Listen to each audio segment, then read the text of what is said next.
இன்றைக்கி நம்ம வீடியோவில் ஹோம்மேட் க்ளூ கன் தான் எப்படி செய்கிறதுன்னு பார்க்க போகிறோம். ஃபஸ்ட்டு வந்து இதுக்கு ஒரு சிரஞ்சு எடுத்துக்கிறேன் நான்.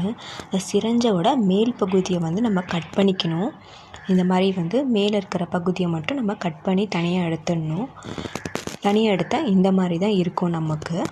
இதுக்கப்புறம் என்ன பண்ண போகிறோன்னா, நம்ம வந்து ஒரு அந்த ஹீட் ஆகாமல் இருக்கிறதுக்காக அது மேலே வந்து ஒரு நியூஸ் பேப்பரை வந்து நான் வந்து சுற்றிக்கிறேன். ஸோ நம்ம ஹீட் பண்ணும் போது வந்து அந்த பிளாஸ்டிக் வந்து உருகாமல் இருக்கும். கொஞ்சம் நல்லா அந்த பேப்பரை வந்து நிறையா சுற்றிக்கோங்க. இந்த மாதிரி சுற்றிக்கோங்க. ஃபுல்லாக சுற்றிட்டு நமக்கு வந்து ஹீட்டு வந்து படாது. இது மேலே நம்ம நல்லா சுற்றிக்கிட்டு இதுக்கு மாதிரி சுற்றிடுங்க. இப்போ பார்த்திங்கன்னா இது வந்து ஃபேண்டா பாட்டில், நம்ம ஜூஸ்லாம் குடிப்போம் இல்லையா, அது டின்னில் வரும். ஸோ அந்த டின் தான் இது. அந்த டின்னை தான் வந்து இப்போ நான் யூஸ் பண்ண போகிறேன். சப்போஸ் உங்கள்கிட்ட அந்த டின் இல்லைன்னா நம்ம பேட்ரி எல்லார் வீட்லேயுமே இருக்கும். அந்த பேட்ரியோட மேலே இருக்கிற பகுதியை மட்டும் நீங்கள் கட் பண்ணி எடுத்திங்கன்னா அதை கூட இந்த மாதிரி கோன் மாதிரி நம்ம யூஸ் பண்ணிக்கலாம். இப்போ அந்த டின்னை வந்து நான் கோன் மாதிரி பண்ணி அது உள்ளே இன்சர்ட் பண்ண போகிறேன். கரெக்டாக நீங்கள் வந்து கோன் மாதிரி செட் ஆகிற மாதிரி பார்த்து அதை ரோல் பண்ணிக்கோங்க. கோன் மாதிரி பண்ணிவிட்டு உங்களுக்கு மேலே ஒட்டிக்கோங்க. மேலே இருக்கிறது வந்து உங்களுக்கு ஸ்ட்ராங்காக இருக்குன்னா கம்பி போட்டு கூட சுற்றிக்கலாம். இப்போ இந்த மாதிரி ரெடி ஆகிடுச்சு. இப்போ க்ளூ ஸ்டிக் வந்து பெருசாக இருக்கதை நான் கட் பண்ணி வச்சுருக்கேன், சின்னதாக அந்த சிரஞ்சுக்குள்ளே போகிற அளவுக்கு. ஸோ இப்போ நம்ம உள்ளே விட்டுருக்கோம் பாருங்கள்.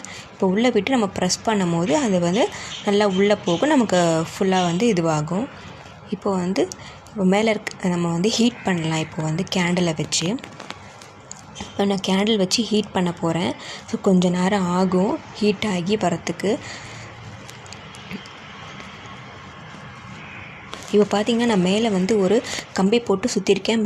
ஏன்னா ஹீட் ஆகும்போது கொஞ்சம் விரிகிற மாதிரி இருக்குது. அதனால சரி நான் ஸ்ட்ராங்காக இருக்கிறதுக்காக மேலே கம்பி போட்டு சுற்றி வச்சுருக்கேன். இப்போ பாருங்கள் க்ளூ கன் ஒர்க் ஆகுது. நமக்கு வந்து ஹீட் பண்ணதுமே உள்ளே இருந்து அந்த பசை வெளியே வருது பாருங்கள், க்ளூ கன்னோடது. இப்போ நான் உங்களுக்கு ஒரு அட்டையை ஒட்டி காட்டுறேன் பாருங்கள்.